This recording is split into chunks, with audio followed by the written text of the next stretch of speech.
Hello guys, my name is Payal and today's our topic is what is language translators. Language translators क्या होते हैं, क्यों होते हैं और ये किस तरह से काम करते हैं. तो अगर हमें लैंग्वेज ट्रांसलेटर का टॉपिक कवर करना है तो सबसे पहले हमें कंप्यूटर लैंग्वेजेस के बारे में पता होना चाहिए जिससे हम लैंग्वेज ट्रांसलेटर का टॉपिक अच्छे से समझ सकते हैं. अब तक हमने पढ़ा कि कंप्यूटर सिर्फ और सिर्फ बाइनरी लैंग्वेज को ही अंडरस्टैंड करता है. अगर यूजर कोई भी इंस्ट्रक्शन मशीन लेवल लैंग्वेज और हम कह सकते हैं हर इंस्ट्रक्शन बाइनरी नंबर्स की फॉर्म में कंप्यूटर को दे तो देन कंप्यूटर उस इंस्ट्रक्शन को डायरेक्ट फैच करेगा, एग्जीक्यूट करेगा और अगेन रिजल्ट यूजर को बाइनरी लैंग्वेज में दे देगा. लेकिन ये लैंग्वेज मशीन लेवल लैंग्वेज हर इंस्ट्रक्शन को बाइनरी नंबर में लिखना हर यूजर के लिए इम्पॉसिबल है, काफी डिफिकल्ट है. ये रीडेबल लैंग्वेज नहीं है. इसी प्रॉब्लम को दूर करने के लिए असेंबली लेवल लैंग्वेज और हाई लेवल लैंग्वेज का इन्वेंट हुआ. ये यूजर के लिए रीडेबल लैंग्वेज है.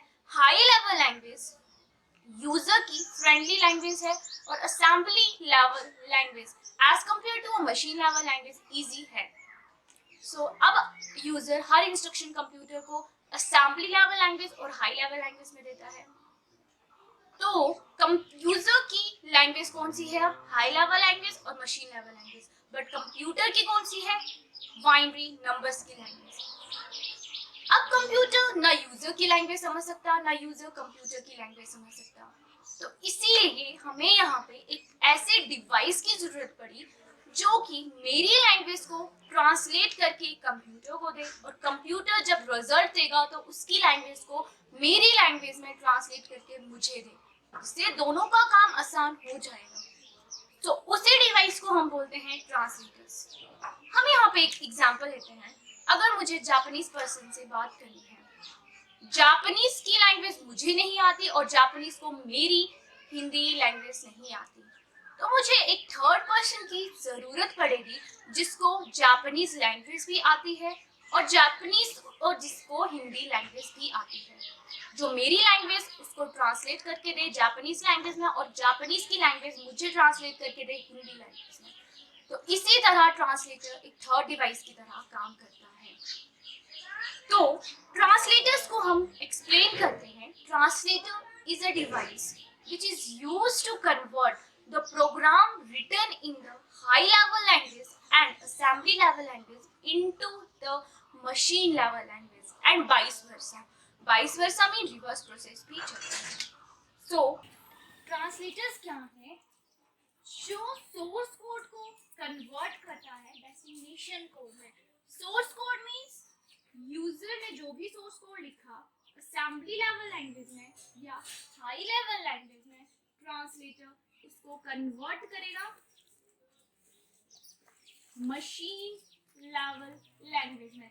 High level language, assembly level language, ये हमारे सोर्स कोड है और ये कन्वर्ट करेगा destination code mean object code में मीन बाइनरी नंबर में. एंड जब रिजल्ट देगा तो ट्रांसलेटर अगेन उसको कन्वर्ट करेगा हाई लेवल लैंग्वेज में. ये था ट्रांसलेटर्स का काम. यहाँ पे हम लिख सकते हैं एंड वाइस वर्सा. ट्रांसलेटर है क्या? ट्रांसलेटर एक डिवाइस है, एक प्रोग्रामिक डिवाइस है जो कोडिंग को लिखकर बना हुआ है. इसमें ऐसी फंक्शनैलिटी डाली गई जो कि एक लैंग्वेज को कन्वर्ट करेगा दूसरी लैंग्वेज में. और हर ट्रांसलेटर की अपनी अपनी तरह की फंक्शनैलिटीज होती है, वो अपनी अपनी तरह से काम करता है. So every translator have their own functionality. Now translator is also used to identify the error. Translator का यूज क्यों किया जाता है? जब भी हम एक प्रोग्राम को, एक सोर्स कोड को स्कैन करते हैं तो स्कैनिंग के थ्रू जब भी हमारे प्रोग्राम में कोई भी एरर आएगा तो ट्रांसलेटर हमें एरर लिस्ट शो कर देता है. ऑब्जेक्ट कोड में मींस बाइनरी नंबर्स में कन्वर्ट होने से पहले वो हमें क्या करता है? एरर शो कर देता है. हमारा सोर्स कोड तभी ऑब्जेक्ट कोड में कन्वर्ट हो सकता है जब तक वो पूरी तरह से एरर फ्री नहीं आता.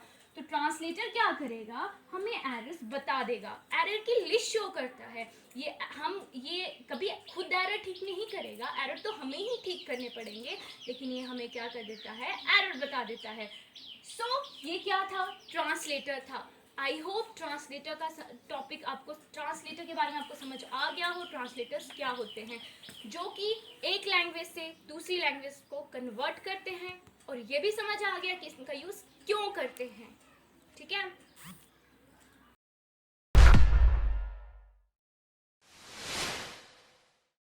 नाउ लैंग्वेज ट्रांसलेटर्स को हमने 3 टाइप में कैटेगराइज्ड किया हुआ है। 3 टाइप के हमारे पास मेनली ट्रांसलेटर्स हैं, assembler, compiler and interpreter. Now हम फर्स्ट कवर करते हैं व्हाट इज असेंबलर्स। असेंबलर क्या होते हैं? सो assembler is used to convert the assembly level language into the machine level language।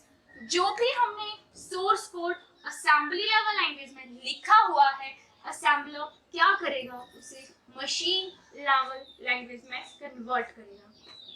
अब असेंबली लेवल लैंग्वेज क्या होती है? जिनमें हम निमोनिक्स का यूज करते हैं। फॉर एग्जाम्पल, एडिशन के लिए ऐड, मल्टीप्लिकेशन के लिए मल, सब्ट्रैक्शन के लिए सब, डिवीजन के लिए डिव, मूव के लिए मूव। ये कुछ निमोनिक्स हैं जो हम असेंबली लेवल लैंग्वेज में यूज करते हैं। As compare to machine level language ये काफी रीडेबल है, इजी अंडरस्टैंडेबल है एवरी यूजर के लिए। तो असेंबलर क्या करेगा? सिर्फ और सिर्फ असेंबली लेवल लैंग्वेज को ही कन्वर्ट करेगा मशीन लेवल लैंग्वेज में, मींस 0 और 1 की लैंग्वेज में। देन कंप्यूटर उस इंस्ट्रक्शन को एग्जीक्यूट करता है, उस इंस्ट्रक्शन को लेता है, फिर अगेन रिजल्ट किसमें देता है यूजर को? बाइनरी में। लेकिन यूजर तक रिजल्ट पहुंचने से पहले असेंबलर ने क्या किया? उस रिजल्ट को कन्वर्ट कर दिया असेंबली लेवल लैंग्वेज में, और यूजर ने उस रिजल्ट को ले लिया। अब क्या था कि असेंबली लेवल लैंग्वेज जो थी वो मशीन डिपेंडेंट थी। सेम प्रोग्राम को हम सेकंड मशीन पर रन नहीं कर सकते थे। इसी ड्रॉबैक के कारण ये क्या थी? Still low level programming language थी। ओके, अब असेंबली लेवल लैंग्वेज क्या है? मशीन डिपेंडेंट है। तो असेंबलर भी क्या है? एक मशीन डिपेंडेंट है, जिसका यूज सिर्फ और सिर्फ असेंबली लेवल लैंग्वेज को कन्वर्ट करने के लिए बनाया गया मशीन लेवल लैंग्वेज में। तो ये था असेंबलर। तो आई होप आपको ये टॉपिक समझ आ गया होगा।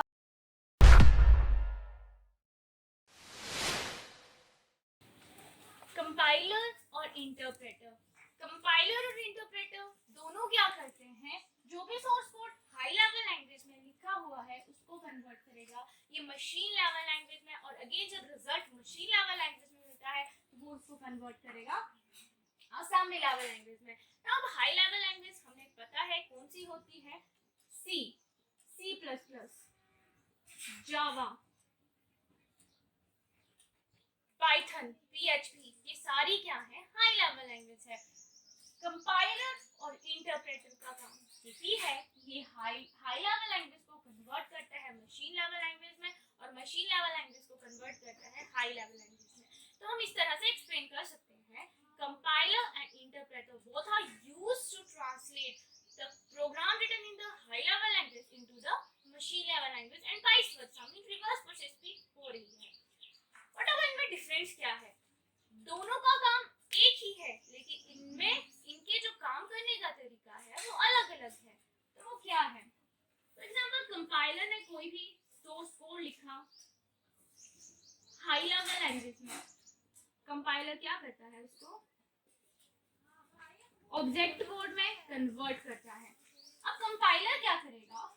जब प्रोग्राम को स्कैन करता है, पूरे प्रोग्राम को एक साथ स्कैन करेगा। Compiler scan whole program at one time, ये एक ही बारी में, चाहे उसमें 10 लाइंस हैं, 20 लाइंस हैं, 30 लाइंस हैं, 100 लाइन है, पूरे प्रोग्राम को एक साथ स्कैन करेगा, और उस प्रोग्राम में अगर कोई भी एरर नहीं आता तो वो उसे ऑब्जेक्ट कोड में एक साथ कन्वर्ट कर देता है, मींस बाइनरी नंबर में एक साथ कन्वर्ट कर देता है। लेकिन अगर एरर आता है तो स्कैनिंग के थ्रू इसमें 10 एरर हैं, 12 एरर हैं, कितने भी एरर हैं, तो कंपाइलर उनकी स्कैनिंग के बाद एरर लिस्ट हमें शो कर देता है। ओके, तो कंपाइलर का समझ गए कि ये कैसे करता है। ये पूरे प्रोग्राम को, होल प्रोग्राम को एक ही बारी में स्कैन करता है और अगर एरर फ्री है तो कन्वर्ट करेगा ऑब्जेक्ट कोड में। लेकिन इसमें क्या है, इंटरप्रेटर क्या करता है, जो भी source code high level language में लिखा हुआ है, इंटरप्रेटर उसे ऑब्जेक्ट कोड में convert, interpreter line by line program को स्कैन करता है। मींस पहले ये फर्स्ट लाइन पे आएगा, फिर अगर ये एरर फ्री है उसको कन्वर्ट कर देगा ऑब्जेक्ट कोड में, और उसके बाद हमें तभी के तभी आउटपुट मिल जाएगी। फिर ये फर्स्ट लाइन के बाद ये सेकंड लाइन पे जंप करेगा, उसको स्कैन करेगा, अगर कोई एरर आता है तो हमें एरर लिस्ट शो कर देगा, एक एरर लिस्ट शो कर देगा, हम उस एरर को ठीक करेंगे, फिर ये ऑब्जेक्ट कोड में कन्वर्ट होगा और तभी हमें नेक्स्ट आउटपुट मिल जाएगी। देन ये थर्ड लाइन पे आएगा, फिर उसको ऑब्जेक्ट कोड में कन्वर्ट करेगा, तभी हमें अगली आउटपुट मिल जाएगी। तो ऐसे जो है line by line interpreter program को स्कैन करता है। नाउ नेक्स्ट इज, यहाँ पे हमें डायरेक्ट आउटपुट मिल गई, लेकिन अभी तक हमें यहाँ पे आउटपुट नहीं मिलती है। ऑब्जेक्ट कोड के बाद, ऑब्जेक्ट कंपाइल होने के बाद, ऑब्जेक्ट कोड के बाद हमारी एक एग्जीक्यूशन फाइल बनती है। लिंकर और लोडर की हेल्प से हमारी यहाँ पे एग्जीक्यूशन फाइल बनती है। फिर उस एग्जीक्यूशन फाइल के टाइम पे जो है यूजर इनपुट करता है अपना डाटा, और उस इनपुट के अकॉर्डिंग हमें आउटपुट मिल जाती है। तो यहाँ पे क्या हुआ, यहाँ पे ये प्रोसेस चली, लेकिन यहाँ पे लाइन बाय लाइन तभी के तभी आउटपुट मिल गई। यहाँ पे ऑब्जेक्ट कोड के बाद एक एग्जीक्यूटेबल फाइल बनी, फिर हमें आउटपुट मिली। तो यहाँ पे हमने देखा कि यहाँ की जो एग्जीक्यूशन प्रोसेसिंग है वो फास्ट है एज कम्पेयर टू इंटरप्रेटर, क्योंकि यहाँ पे एक साथ प्रोग्राम जो है ऑब्जेक्ट कोड में कन्वर्ट हो रहा है, एग्जीक्यूट जो है वो जल्दी जल्दी हो रहा है। लेकिन यहाँ पे लाइन बाय लाइन, पहले इंटरप्रेटर ने इंटरप्रेट किया ऑब्जेक्ट कोड में, फिर हमें आउटपुट मिली, फिर डन, फिर से इंटरप्रेटर वापस सेकंड लाइन पे गया, फिर हमें आउटपुट मिली, फिर ये थर्ड लाइन पे गया। तो यहाँ पे लाइन बाय लाइन क्या है, ये टाइम कंज्यूमिंग प्रोसेस है, बट यहाँ पे एग्जीक्यूशन जो है as compare to interpreter fast है। ओके, एक पॉइंट हो गया। नेक्स्ट इज, हमने देखा कि कंपाइलर जो है एक साथ हमें एरर लिस्ट शो कर रहा है at the end of scanning, लेकिन इंटरप्रेटर ने क्या किया, लाइन बाय लाइन हमें जो है एरर लिस्ट शो की। इसीलिए यहाँ की जो डिबगिंग प्रोसेस है वो स्लो है एज कम्पेयर टू इंटरप्रेटर, क्योंकि हमें यहाँ पे एक साथ 25 एरर मिल गए। अब हम उसको ठीक करेंगे, हम देखेंगे कहाँ पे कौन सा एरर है, लेकिन यहाँ पे हमें डायरेक्ट एक लाइन पे एरर मिल रहा, हम जल्दी से ठीक कर रहे, नेक्स्ट लाइन पे अगर एरर है तो हम उसको ठीक कर रहे, थर्ड लाइन पे अगर एरर है तो उसको करेक्ट कर रहे। तो इंटरप्रेटर की जो डिबगिंग प्रोसेस है, मींस एरर को फ्री करने की जो प्रोसेस है वो फास्ट है, डिबगिंग प्रोसेस फास्ट है as compare to interpreter. Now next is, यहाँ पे हमें कंपाइलर जो है वो एक्स्ट्रा मेमोरी लोकेट करता है। क्यों? क्योंकि यहाँ पे ऑब्जेक्ट कोड बना, एक एग्जीक्यूटेबल फाइल बनी, लेकिन यहाँ पे हमें डायरेक्ट आउटपुट मिल गई, कोई भी ऑब्जेक्ट फाइल नहीं बनी। तो कंपाइलर जो है उसको एक्स्ट्रा स्पेस चाहिए, ठीक है।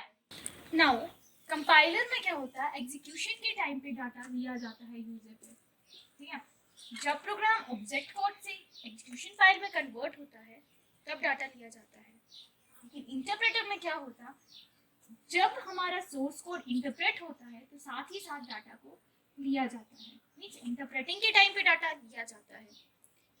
तो इससे क्या हुआ, दैट नेक्स्ट इज, एक बार अगर हमारा कोड ऑब्जेक्ट कोड पे कन्वर्ट हो गया, सोर्स कंपाइलर ने कन्वर्ट कर दिया सोर्स कोड से ऑब्जेक्ट कोड पे, देन हमें कंपाइलर और सोर्स कोड की जरूरत नहीं होती। क्यों नहीं होती? क्योंकि हम देन ऑब्जेक्ट कोड को बार बार एग्जीक्यूट करवा के और डाटा को चेंज करके आउटपुट ले सकते हैं, ठीक है। लेकिन इंटरप्रेटर में क्या होता, अगर हमारी ये लाइन बाय लाइन वर्क करता है, एक लाइन एग्जीक्यूट हुई, इंटरप्रेट हुई ऑब्जेक्ट, और आउटपुट हमें मिल गई। ये सेकंड लाइन पे अगेन आएगा, लाइन बाय लाइन एग्जीक्यूशन होती है।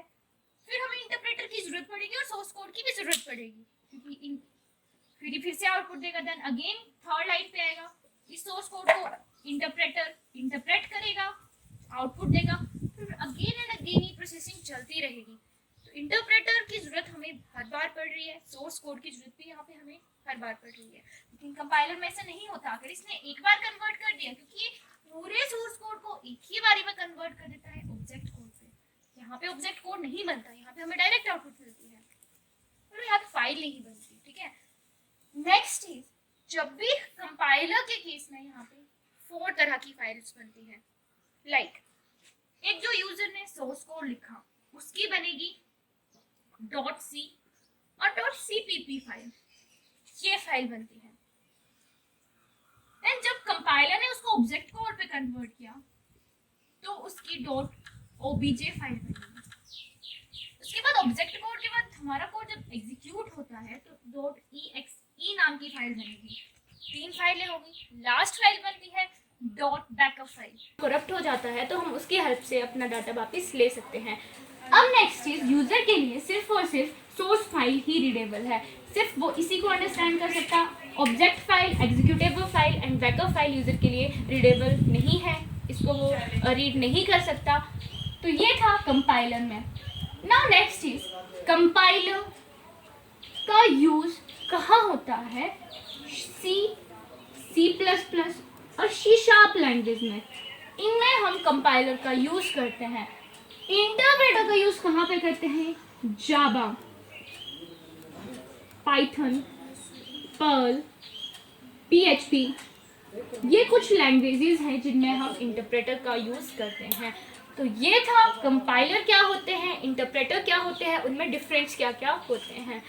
नाउ तो हमने एक टॉपिक कवर कर लिया, असेंबलर, कंपाइलर और इंटरप्रेटर। असेंबलर में सिर्फ और सिर्फ फंक्शनैलिटी डाली गई कि वो असेंबली लैंग्वेज को ही कन्वर्ट करेगा मशीन में, और किसी के लिए हम उसका यूज़ नहीं कर सकते। जो सिर्फ निमोनिक्स को कन्वर्ट करेगा मशीन में, अगेन वाइस वर्सा। लेकिन कंपाइलर और इंटरप्रेटर दोनों का यूज़ हाई लेवल से लो लेवल में कन्वर्ट करने के लिए किया जाता है। बस उनमें कुछ डिफरेंसेस हैं, उनके काम करने के तरीके जो है वो अलग अलग हैं। तो आई होप आपको ये टॉपिक समझ आ गया होगा कि हमारे पास लैंग्वेज ट्रांसलेटर्स क्या होते हैं।